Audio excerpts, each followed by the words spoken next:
नमस्कार साथियों, एक बार फिर से स्वागत है आपका अपना YouTube चैनल साइंस गुरु रवि में। गाइज, जैसा कि आपने थंबनेल और टाइटल में देखा, आज की इस वीडियो में बात करने वाले हैं ब्लड प्रेशर के बारे में। गाइज, ब्लड प्रेशर को हिंदी में रक्तदाब या रक्तचाप भी कहा जाता है और मैं आपको बता दूं साथियों, इसे शॉर्ट फॉर्म में हम बीपी भी कहते हैं। आपने अक्सर सुना होगा साथियों गाँव में कि भैया मेरा तो बीपी लो हो गया, मेरा तो बीपी ज़्यादा हो गया। क्या होता है साथियों बीपी, आज की इस वीडियो में जानने वाले हैं।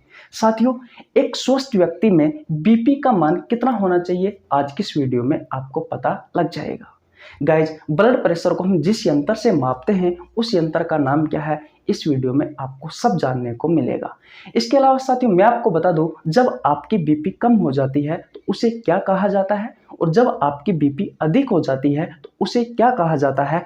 इस प्रकार के प्रश्न अक्सर आपसे आपकी प्रतियोगी परीक्षाओं में पूछे जाते हैं, इन सभी के बारे में जानने वाले हैं। गाइज, आपकी बीपी को रेगुलेट करने का कार्य कौन सी ग्लैंड करती है, कौन सी ग्रंथि करती है, आज की इस वीडियो में सीखने वाले हैं।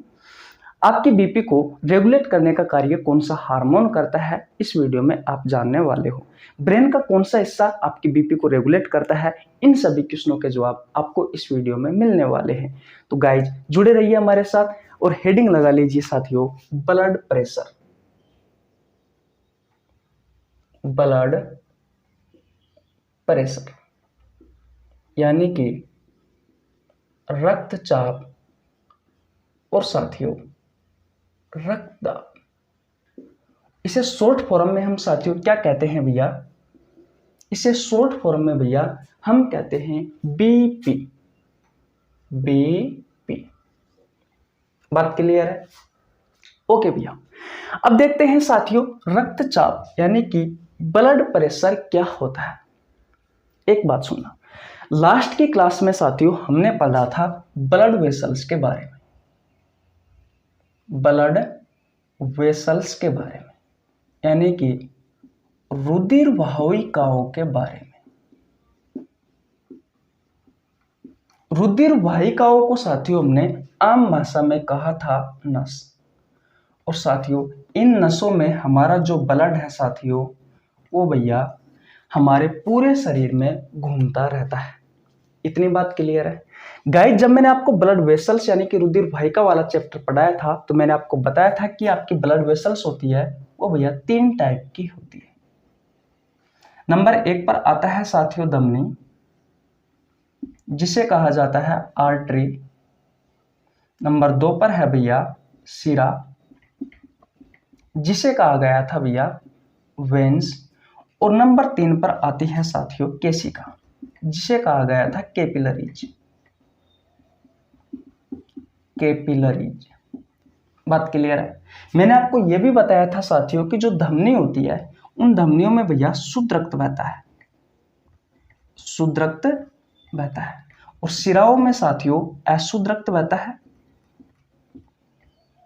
अशुद्ध रक्त बहता है। और केशिकाओं में साथियों शुद्ध रक्त भी बहता है और भैया अशुद्ध रक्त भी बहता है। बोलो, ये चीजें मैंने आपको बताई थी या नहीं बताई? मैंने आपको यह भी बताया था साथियों कि जो सबसे बड़ी धमनी होती है वो सबसे बड़ी जो धमनी होती है साथियों उसका नाम है भैया आयोटा। ये सभी साथियों पॉइंट अभी मैं आपको बताने वाला हूं, काम आने वाले हैं, इसलिए साथियों मैंने आपको ये सब बताए। बोलो, इतनी बात क्लियर है? ओके भैया, तो अब ये तो आपको समझ में आ गया साथियों कि हमारा जो ब्लड होता है, हमारा जो ब्लड होता है साथियों वो भैया इन ब्लड वेसल्स में बहता रहता है। बात क्लियर है? ये रही साथियों आपकी ब्लड वेसल्स यानी कि रुधिर वाहिकाएं, और इसमें साथियों ये आपका ब्लड बह रहा है। बात क्लियर है? ब्लड वेसल्स 3 प्रकार की होती है, धमनी, शिरा और केशिका। धमनी में साथियों शुद्ध रक्त बहता है और सबसे बड़ी धमनी है साथियों आयोटा। इतनी बात क्लियर है? अब देखिए रक्तचाप की डेफिनेशन क्या है, रक्तदाब क्या है, अभी आपको समझ में आ जाएगा। मैं यहाँ पे लिख देता हूँ, दिख रहा है? ओके भैया, पहले डेफिनेशन लिखाऊंगा, उसके बाद में आपको बहुत अच्छे से समझाऊंगा और आपको बहुत अच्छे से समझ में आने वाला भी है, ये गारंटी है। देखिए रुधिर बहाव के समय रुधिर बहाव के समय, रुधिर बहाव के समय धमनी या फिर साथियों आयोटा पर पड़ने वाला जो दाब है साथियों, वो दाब ही क्या कहलाता है? रक्तदाब कहलाता है। वो क्या कहलाता है? रक्तदाब कहलाता है। कुछ समझ में आया? मैंने आपको ये क्यों बताई ये सारी कहानी? धमनी, आयोटा, ये रही धमनी और ये रहा आयोटा। धमनी साथियों क्या है? ये साथियों धमनी में शुद्ध रक्त बहता है। धमनी ब्लड वेसल्स है और इसमें साथियों शुद्ध रक्त बहता है। और ये है भैया आयोटा, सबसे बड़ी धमनी। यानी कि साथियों आपका ब्लड है वो आपकी नसों में बहता है। ये नस जो होती है साथियों 3 प्रकार की होती है, धमनी, सिरा और केशिका। धमनी में साथियों शुद्ध रक्त बहता है और जो सिरा है साथियों उसमें अशुद्ध रक्त बहता है और जो केशिका है उन केशिकाओं में शुद्ध और अशुद्ध दोनों प्रकार का रक्त बहता है। तो साथियों जो ब्लड प्रेशर है वो साथियों मापा जाता है भैया आपकी धमनी में। धमनी में मापा जाता है साथियों। जब भी साथियों ब्लड प्रेशर को मापा जाएगा साथियों, ब्लड प्रेशर का पता लगाया जाएगा साथियों, वो धमनी में लगाया जाएगा। क्योंकि डेफिनेशन यही कहती है कि रुधिर बहाव के समय, जब रुधिर साथियों आपकी धमनी में बह रहा है उस समय साथियों इस धमनी की दीवारों पर, इस धमनी की दीवारों पर पड़ने वाला दाब ही साथियों क्या कहलाता है? रक्तदाब कहलाता है। रुधिर बहाव के समय धमनी या आयोटा की दीवारों पर, मैं ये लिख सकता हूं आयोटा की दीवारों पर, आयोटा की दीवारों पर पड़ने वाला दाब ही साथियों क्या कहलाता है? रक्तदाब कहलाता है, ब्लड प्रेशर कहलाता है।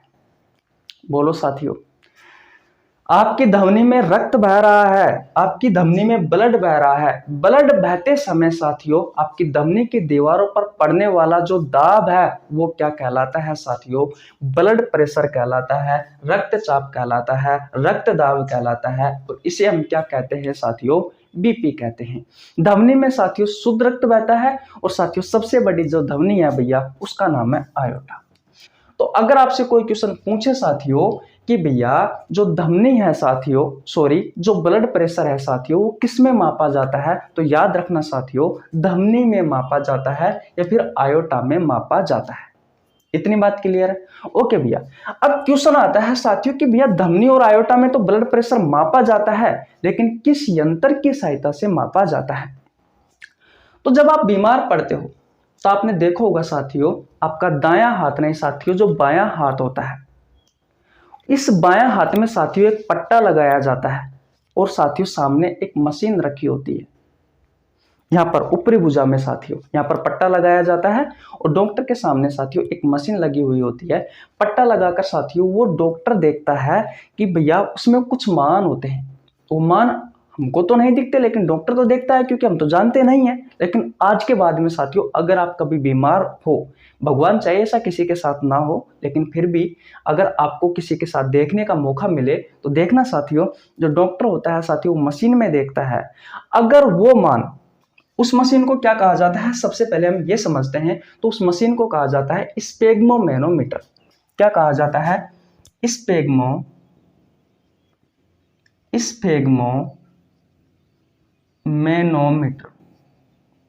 स्पेग्मोमेनोमीटर। ये वो यंत्र है साथियों जिससे हम भैया बीपी को मापते हैं, जिससे हम बीपी को मापते हैं। किस में मापा जाता है ब्लड प्रेशर? धमनी में या फिर आयोटा में मापा जाता है। किस यंत्र की सहायता से मापते हैं साथियों? तो स्पेग्मोमेनोमीटर यंत्र की सहायता से मापते हैं। बात क्लियर है? इतनी बात क्लियर? और देखिए साथियों स्पेग्मोमेनोमीटर यंत्र में एक धातु का उपयोग करते हैं साथियों, और उस धातु का नाम है मरकरी। और मरकरी का साथियों जो सिंपल होता है भैया वो होता है भैया Mg, वो होता है Mg। तो अगर आपसे क्वेश्चन पूछा जाए साथियों कि स्पेग्मोमेनोमीटर यंत्र में किस धातु को उपयोग करते हैं साथियों, तो मरकरी धातु का उपयोग करते हैं और इसका सिंबल होता है साथियों Mg। अब उसी पॉइंट पर आते हैं साथियों जिस पॉइंट से हमने छोड़ा था।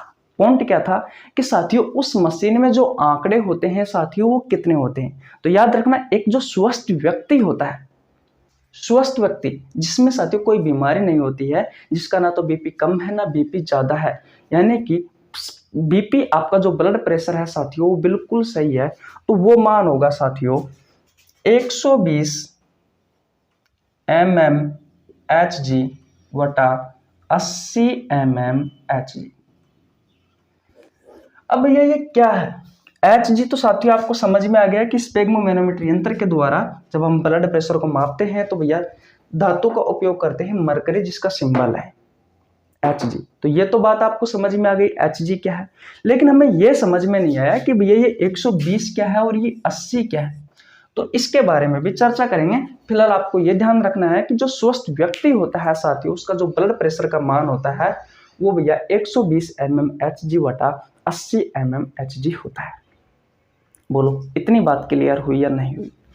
अगर इतनी बात क्लियर है साथियों आपको तो बहुत अच्छी बात है, एक बार और रिवीजन करवा देता हूं। उससे पहले अगर आपने स्क्रीनशॉट नहीं लिया है तो स्क्रीनशॉट ले लीजिए। अगर आप चैनल पर नए आए तो चैनल को सब्सक्राइब कर लेना, बेल आइकन को प्रेस कर लेना, जिससे आपके पास हमारी वीडियो का नोटिफिकेशन टाइम टू टाइम पहुंच सके।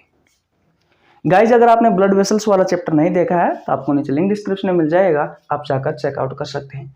याद रहे साथियों, मैं सभी प्रतियोगी परीक्षाओं के लिए फ्री ऑफ कॉस्ट पूरे कंटेंट के साथ बायोलॉजी पढ़ाता हूँ। चाहे आप रेलवे की तैयारी कर रहे हो या फिर कोई स्टेट गवर्नमेंट की तैयारी कर रहे हो या फिर एसएससी की, एनडीए, नीट, पीसीएस, किसी की भी तैयारी कर रहे हो साथियों, सभी परीक्षाओं के लिए मैं आपको क्या पढ़ाता हूँ? बायोलॉजी पढ़ाता हूँ। ये बात क्लियर है? ओके, इसके बारे में बात करेंगे 120 क्या है और 80 क्या है। उससे पहले साथियों ये बताओ आपको ये याद हुई या नहीं हुई? अभी तक सिर्फ मैंने आपको इतना बताया है कि ब्लड प्रेशर क्या होता है। तो रुधिर के बहाव के समय आपकी धमनी या आयोटा की दीवारों पर पड़ने वाला दाब क्या कहलाता है साथियों? रक्तदाब कहलाता है। रक्तदाब कह दो, रक्तचाप कह दो, बीपी कह दो या ब्लड प्रेशर कह दो, बात एक ही है साथियों। बीपी को यानी कि ब्लड प्रेशर को हम जिस यंत्र से मापते हैं उस यंत्र को कहा जाता है स्पेग्मोमैनोमीटर यंत्र। ये आपसे एग्जाम में पूछा जाता है कि हम बीपी को जिस यंत्र से मेजर करते हैं उस यंत्र का नाम क्या है? तो स्पेग्मोमैनोमीटर है, स्पेग्मोमैनोमीटर है। और साथियों ये भी क्वेश्चन आपसे एग्जाम में पूछा जाता है कि भैया स्पेग्मोमैनोमीटर जो यंत्र है जिससे हम ब्लड प्रेशर मापते हैं उसमें किस धातु का उपयोग किया जाता है? भैया मरकरी धातु का उपयोग करते हैं। और साथियों जो हम बीपी मापते हैं वो किस में मापते हैं साथियों? तो ब्लड वेसल्स तो साथियों 3 प्रकार की होती है, धमनी होती है, शिरा होती है, केशिका होती है। तो याद रखना साथियों हम हर हमेशा धमनी में मापते हैं और धमनी में साथियों जो ब्लड बहता है वो शुद्ध बहता है। बात क्लियर है? एक अपवाद है, तो मैंने आपको जब ब्लड वेसल्स वाला चैप्टर पढ़ाया था तो उसके बारे में भी बताया था। बात क्लियर है? सबसे बड़ी धमनी है साथियों आयोटा है। तो ब्लड प्रेशर किस में मापा जाता है? धमनी में या फिर आयोटा में, दोनों ऑप्शन में से कोई भी ऑप्शन हो सकता है। और स्वस्थ व्यक्ति में जो ब्लड प्रेशर का मान होगा साथियों वो कितना होगा? बीपी का मान होगा वो 120 mmHg से लेकर के 80 mmHg होगा। से लेकर के नहीं साथियों, 120 mmHg अपॉन में डिवाइड बाई 80 mmHg होगा। Hg क्यों है साथियों? क्योंकि साथियों जिस यंत्र से हम ब्लड प्रेशर को मापते हैं उस यंत्र में साथियों मरकरी धातु का उपयोग करते हैं, इसलिए साथियों Hg का सिंबल लगाया जाता है पीछे की तरफ। अब हम बात करने वाले हैं कि 120 mm का मतलब क्या है और 80 का मतलब क्या है। बात क्लियर है? मिटा दो भैया। ओके, आशा करता हूं साथियों अब तक मैंने जो आपको बात बताई थी साथियों वो बात आपको बहुत अच्छे से समझ में आ गई होगी। चलो आगे बढ़ते हैं। वीडियो को लाइक कर दो भैया और अपने दोस्तों के पास शेयर कर दो ताकि वो भी अपनी इस क्लास का फायदा उठा सके। देखिए भैया अब हम बात करने वाले हैं, ये रहा आपका 120 mmHg बटा 80 mmHg। Hg के बारे में मैंने आपको बता दिया। ओके, अब बात करते हैं साथियों कि भैया 120 तो mm क्या है और भैया ये 80 mm क्या है। लेकिन इसको बताने से पहले साथियों मैं आपको 2 शब्दों से रूबरू कराना चाहता हूं। 2 शब्द क्या है साथियों? देखिए, एक है सिस्टोल और एक है साथियों डायस्टोल। डायस्टोलिक कह दीजिए, सिस्टोलिक कह दीजिए। डायस्टोल और सिस्टोल ये दो शब्द है। देखिए भैया, सिस्टोल क्या है और डायस्टोल क्या है। सिस्टोल और डायस्टोल पर साथियों मैं एक पर्सनल क्लास लेकर आने वाला हूं। इसके बाद में साथियों डायस्टोल और सिस्टोल की ही क्लास आएगी, लेकिन अभी जो मैं बता रहा हूं सिर्फ आपको इतना ही याद रखना है। साथियों सिस्टोल क्या होता है। सिस्टोल एक प्रोसेस है, एक प्रक्रिया है जिसमें क्या होता है, आपके हृदय में कॉन्ट्रैक्शन की प्रोसेस होती है। यानी कि आपके हृदय, आपका जो हृदय है, इस हृदय में कॉन्ट्रैक्शन होता है। यानी कि आपके हृदय में सिकुड़न पैदा होती है। और साथियों जब आपके हृदय में सिकुड़न पैदा होती है तो उस समय क्या होता है साथियों, आपका जो ब्लड है जो हृदय में है साथियों, वो भैया हृदय से बाहर जाएगा। ब्लड हृदय से बाहर जाता है। जब आपका हृदय सिकुड़ता है साथियों तो ब्लड हृदय से बाहर जाता है। और साथियों बाहर जाने में जो समय लगा है साथियों, वो लगता है 0.3 सेकेंड का समय। और ये प्रोसेस ही क्या कहलाती है साथियों, सिस्टोल। तो अगर आपसे क्वेश्चन पूछा जाए साथियों आपके एग्जाम में कि भैया सिस्टोल क्या है, तो एक प्रोसेस है साथियों जिसमें हृदय आपका सिकुड़ता है और सिकुड़ने के कारण आपके हृदय में से साथियों ब्लड आपके हृदय से बाहर जाता है। और बाहर जाने में जो समय लगता है साथियों, वो लगता है 0.3 सेकेंड का समय। बहुत अच्छे से समझाने वाला हूं लेकिन अगली क्लास में। बस आपको इतना ध्यान रखना है कि सिस्टोल में आपके हृदय में कॉन्ट्रैक्शन होता है, यानी कि आपका हृदय सिकुड़ता है, जिससे आपके हृदय से साथियों ब्लड बाहर जाता है और इसमें समय लगता है 0.3 सेकेंड का। डायस्टोल क्या होता है ये देखिए।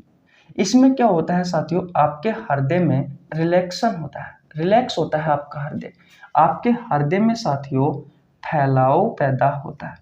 जब आपका हृदय फैलेगा साथियों तो भैया आपका जो ब्लड है वो साथियों हृदय के अंदर आएगा, वो भैया हृदय के अंदर आएगा। और ब्लड हृदय के अंदर आने में साथियों 0.5 सेकेंड का समय लगेगा। कितनी सेकंड का समय लगेगा साथियों, 0.5 सेकेंड का समय लगेगा। तो सिस्टोल क्या होता है, हृदय में सिकुड़न पैदा होती है जिससे हृदय से ब्लड बाहर जाता है और इसमें समय लगता है साथियों 0.3 सेकेंड का। डायस्टोल क्या होता है, आपका हृदय जो है उसमें रिलैक्सन होता है, यानी कि आपका हृदय रिलैक्स होता है, यानी कि आपका हृदय जो है वो फैलता है साथियों। और फैलने के कारण आपके हृदय में ब्लड अंदर आता है और अंदर आने में साथियों जो समय लगता है वो लगता है 0.5 सेकेंड का समय। तो जब हृदय में फैलाव होगा साथियों तो उस प्रक्रिया को कहा जाता है डायस्टोल। जब हृदय सिकुड़ेगा तो उस प्रक्रिया को कहा जाता है सिस्टोल। सिस्टोल में कितना समय लगता है, सिस्टोल जो प्रोसेस है, जो प्रक्रिया है, उसमें 0.3 सेकेंड का समय लगता है। और जो डायस्टोल है साथियों इसमें कितना समय लगता है, तो इसमें भैया 0.5 सेकेंड का समय लगता है। बोलो इतनी बात क्लियर है। सिस्टोल है हृदय सिकुड़ेगा और साथियों हृदय के अंदर जो ब्लड है साथियों वो बाहर जाएगा और इसमें 0.3 सेकेंड का समय लगेगा। डायस्टोल है हृदय में फैलाव पैदा होगा, यानी कि हृदय के अंदर साथियों ब्लड आएगा और इसमें समय लगेगा 0.5 सेकेंड। अब देखिए एक सिस्टोल में और एक डायस्टोल में, सिस्टोल में लगा साथियों 0.3 सेकेंड का समय और डायस्टोल में लगा साथियों 0.5 सेकेंड का समय। सिस्टोल में क्या हो रहा था साथियों, सिस्टोल में क्या हो रहा था, हृदय सिकुड़ रहा था और हृदय से साथियों ब्लड है वो बाहर जा रहा था। लेकिन डायस्टोल में क्या हो रहा था, हृदय फैल रहा था, हृदय के अंदर साथियों ब्लड आ रहा था, इसमें 0.5 सेकेंड का समय लगा। तो साथियों एक सिस्टोल और एक डायस्टोल मिलकर के साथियों किसका निर्माण करते हैं, आपकी हार्ट बीट का निर्माण करते हैं, यानी कि हृदय की धड़कन का निर्माण करते हैं। एक हृदय की धड़कन का निर्माण करते हैं जिसे आप दिल की धड़कन भी कह सकते हो, जिसे आप दिल की धड़कन भी कह सकते हो। तो साथियों ये जो 120 mmHg है ये तो है साथियों सिस्टोलिक प्रेशर, सिस्टोलिक प्रेशर। और साथियों ये जो 80 mm है ये है भैया डायस्टोलिक प्रेशर, डायस्टोलिक प्रेशर। अब ये सिस्टोलिक प्रेशर क्या है और डायस्टोलिक प्रेशर क्या है इसके बारे में चर्चा करेंगे। पहले स्क्रीनशॉट नहीं लिया है तो स्क्रीनशॉट ले लीजिए। ले लिया स्क्रीनशॉट? ओके। अब देखिए साथियों, अब आपको समझ में आ रहा होगा कि भैया सिस्टोलिक प्रेशर क्या है। सिस्टोल प्रोसेस जो है उसमें क्या हो रहा था साथियों, आपका हृदय में कॉन्ट्रैक्शन हो रहा था, आपका हृदय सिकुड़ रहा था। और सिकुड़ने में साथियों कितना समय लग रहा था, तो 0.3 सेकंड का समय लग रहा था। और इस प्रोसेस में क्या हो रहा था साथियों, आपके हृदय से जो ब्लड है साथियों वो बाहर जा रहा था। तो साथियों जो प्रेशर क्रिएट हो रहा है इस प्रोसेस में वही होता है साथियों सिस्टोलिक प्रेशर। और डायस्टोलिक प्रेशर क्या होता है साथियों, तो डायस्टोल प्रोसेस क्या होती है, आपका जो हृदय है साथियों उसमें रिलैक्स हो रहा है, यानी कि आपका जो हृदय है साथियों उसमें फैलाव पैदा हो रहा है। और फैलाव के कारण क्या हो रहा है साथियों, आपके हृदय में ब्लड आ रहा है। और ब्लड आने में कितना समय लग रहा है, 0.5 सेकंड का समय लग रहा है। और इस प्रोसेस में साथियों जो प्रेशर लग रहा है उसे कहा गया है डायस्टोलिक प्रेशर। अब आपको अच्छे से समझ में आ गया होगा साथियों कि 120 क्या है, 120 क्या है, सिस्टोलिक प्रेशर है। और 80 mm क्या है साथियों, तो डायस्टोलिक प्रेशर है। अब आपको बहुत अच्छे से समझ में आ गया होगा साथियों कि 120 mm बटा 80 mm क्या होता है। Hg तो पहले ही समझ में आ गया। Hg का क्यों उपयोग करते हैं साथियों, Hg का हम इसलिए उपयोग करते हैं कि ब्लड प्रेशर को मापने के लिए साथियों, बीपी को मापने के लिए हम स्पेग्मोमैनोमीटर यंत्र का उपयोग करते हैं और उसमें मरकरी धातु का उपयोग करते हैं। मरकरी धातु का सिंबल Hg होता है, इसलिए तो हम Hg का उपयोग करते हैं। और साथियों ये जो 120 mm है ये क्या है, ये सिस्टोलिक प्रेशर है। जब आपका हृदय में सिकुड़न पैदा हो रही है साथियों, तो उस समय जो प्रेशर क्रिएट हो रहा है वो प्रेशर ही साथियों क्या है, सिस्टोलिक प्रेशर है। और जब आपके हृदय में सिकुड़न हो रहा है, कॉन्ट्रैक्शन हो रहा है, तो साथियों आपके हृदय में जो ब्लड है साथियों वो आपके हृदय से बाहर जाएगा। और इसमें साथियों कितना समय लग रहा है, 0.3 सेकंड का समय लग रहा है। डायस्टोलिक प्रेशर क्या होता है साथियों, तो मैंने क्या बताया था, इसमें साथियों जो आपका हृदय है वो फैल रहा है और फैलने के समय साथियों जो प्रेशर क्रिएट हो रहा है वो प्रेशर ही तो साथियों 80 mm है, वो कहलाता है साथियों डायस्टोलिक प्रेशर।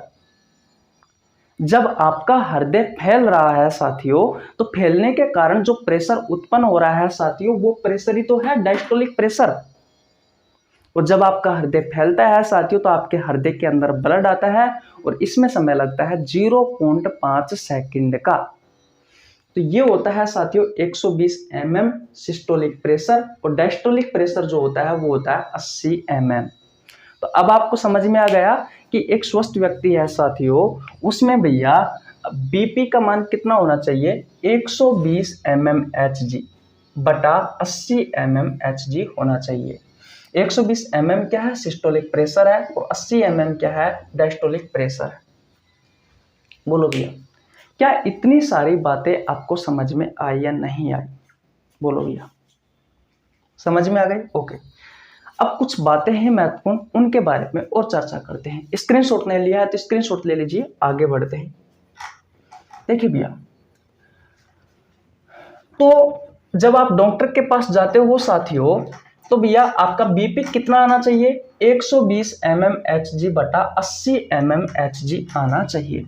अगर साथियों इस मान से अधिक मान आ रहा है साथियों, 120 बटा 80 से अधिक मान आ रहा है साथियों, 120 mmHg बटा 80 mmHg से साथियों अगर अधिक मान आ रहा है, अगर मैं कहूं साथियों कि 200 mmHg बटा 125 mmHg आ रहा है साथियों, तो क्या है आपका साथियों जो ब्लड प्रेशर है भैया वो ज़्यादा है। और जब ब्लड प्रेशर ज़्यादा होगा साथियों तो उसके लिए शब्द उपयोग में लिया जाता है हाइपरटेंशन, यानी कि उच्च रक्तचाप या उच्च रक्तदाब। और साथियों इससे हम आम भाषा में बीपी हाई भी कहते हैं, बीपी हाई भी कहते हैं। बात क्लियर है। अगर मान लीजिए साथियों आपका जो ब्लड प्रेशर है वो नॉर्मल तो होता है 120 mmHg बटा 80 mmHg, लेकिन आ रहा है भैया 60 mmHg बटा 20 mmHg, तो साथियों आपका जो बीपी है भैया वो कम होगा। और कम होगा तो एक शब्द उपयोग में लिया जाता है हाइपो। ये जो हाइपो शब्द है साथियों ये कम के लिए उपयोग किया जाता है, तो हम इसे कहते हैं हाइपोटेंशन, यानी कि आपकी बीपी लो है भैया, निम्न रक्तचाप है, हिंदी में कहा जाता है निम्न रक्तचाप। हिंदी में क्या कहा जाता है साथियों? निम्न रक्तचाप कहा जाता है। बोलो, अगर आपका साथियों जो नॉर्मल बीपी है उससे अगर ज्यादा आ रहा है साथियों तो उसके लिए शब्द उपयोग में लेते हैं हाइपरटेंशन से उच्च रक्तचाप या उच्च रक्तदाब या बीपी हाई भी कहते हैं। और अगर साथियों सामान्य से कम आ रहा है आपका बीपी तो हम कह सकते हैं हाइपोटेंशन, यानी कि बीपी लो है आपकी, निम्न रक्तचाप है, निम्न रक्तदाब है। बात क्लियर है? ओके, दो चीजें ये याद हुई। इसके अलावा और बात करते हैं साथियों। अब बात करते हैं कि आपकी बीपी को रेगुलेट करने का कार्य कौन सी ग्रंथि करती है। तो एक तो आपके गले में पाई जाती है साथियों थायराइड। थायराइड जो ग्लैंड है साथियों इसे आउटो ग्रंथि भी कहा जाता है। और एक है साथियों एड्रिनल, एड्रिनल ग्लैंड, इसे हिंदी में कहा जाता है अधिवक्र ग्रंथि। तो ये जो दोनों ग्रंथि है साथियों ये बीपी को रेगुलेट करने का कार्य करती है। ये बीपी को रेगुलेट, बीपी को संतुलन बनाए रखने का कार्य करती है। तो दो ग्रंथि ये हो गई। अगर आपसे हार्मोन पूछे साथियों, ये तो हो गई भैया आपकी ग्लैंड। अगर आपसे हार्मोन पूछे,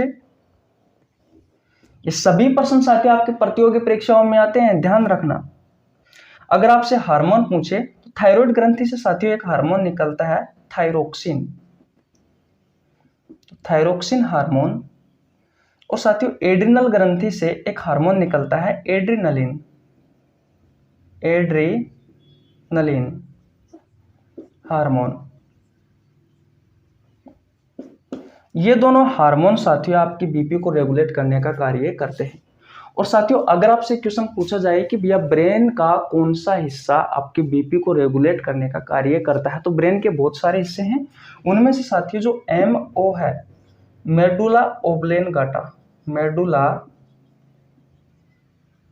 ओब्लोंगाटा, ये मेडुला ओब्लोंगाटा है साथियों, ये आपकी बीपी को, आपके ब्लड प्रेशर को रेगुलेट करने का कार्य करता है। और ये आपका भैया ब्रेन का हिस्सा है। आप सभी को पता है कि ब्रेन के 3 भाग होते हैं, फोर ब्रेन, मिड ब्रेन और हिंड ब्रेन। फोर ब्रेन के भी साथियों 3 भाग होते हैं, थैलेमस, हाइपोथैलेमस और साथियों सेरेब्रम। मिड ब्रेन का कोई भाग नहीं होता। हिंड ब्रेन के भी 3 भाग होते हैं, पोन्स वेरोलाई, मेडुला ओब्लेंगाटा और सेरेबेलम। साथियों जो मेडुला ओब्लेंगाटा है, MO जो है साथियों, ये भैया आपकी बीपी को रेगुलेट करने का कार्य करता है। बात क्लियर है? गले में साथियों एक ग्रंथि पाई जाती है, इसे कहा जाता है थायराइड ग्रंथि, इसे हिंदी में साथियों आउटो ग्रंथि कहा जाता है। तो ये जो आउटो ग्रंथि है ये थायराइड ग्रंथि है साथियों ये। और आपके किडनी के ऊपर, आपके वक्र के ऊपर साथियों एक ग्रंथि और पाई जाती है, इसे अधिवक्र या फिर एड्रिनल ग्लैंड कहा जाता है। ये दोनों ग्रंथियां साथियों आपकी बीपी को रेगुलेट करने का कार्य करती है। इसके अलावा बात करें साथियों हार्मोन, तो जो थायरोक्सिन हार्मोन है ये थायराइड ग्रंथि से निकलता है। एड्रिनलिन हार्मोन और एपिनेफ्रिन हार्मोन, ये दोनों ही एक नाम है साथियों, ये एड्रिनल ग्रंथि से निकलते हैं। ये दोनों हार्मोन साथियों आपकी बीपी को रेगुलेट करने का कार्य करते हैं। तो आशा करता हूं साथियों ये सारी बातें आपको समझ में आ गई होगी। तो भैया ब्लड प्रेशर हमारा कंप्लीट हो चुका है। और सिस्टोल और डायस्टोल के बारे में साथियों एक क्लास लेके आऊँगा, उसमें मैं आपको बहुत सारी बातें बताने वाला हूँ कि किस तरीके से सिस्टोल होता है, किस तरीके से डायस्टोल होता है, ये प्रोसेस क्या होती है, इनके बारे में हम चर्चा करेंगे। तो गाइज कैसी लगी आपको वीडियो? अगर वीडियो अच्छी लगी हो तो वीडियो को लाइक कर देना, चैनल पर नया है तो चैनल को सब्सक्राइब कर लेना, बेल आइकन को प्रेस कर लेना, जिससे आपके पास हमारी वीडियो का नोटिफिकेशन टाइम टू टाइम पहुंच सके। मिलते हैं एक नेक्स्ट वीडियो में, तब तक के लिए जय हिंद जय भारत। जुड़े रहिए साथियों, बहुत अच्छा कंटेंट देने वाला हूँ। बहुत अभी तक तो कुछ नहीं, शुरुआत नहीं की है साथियों हमने, अभी थोड़ा मैं डिस्टर्ब था क्योंकि काम बहुत ज़्यादा था साथियों, इसलिए मैं क्लास नहीं ले पा रहा था। लेकिन अब रेगुलर होगी, दिन में 2-2 वीडियो आया करेगी और आपको मज़ा आने वाला है साथियों पढ़ने में। चलिए मिलते हैं कल।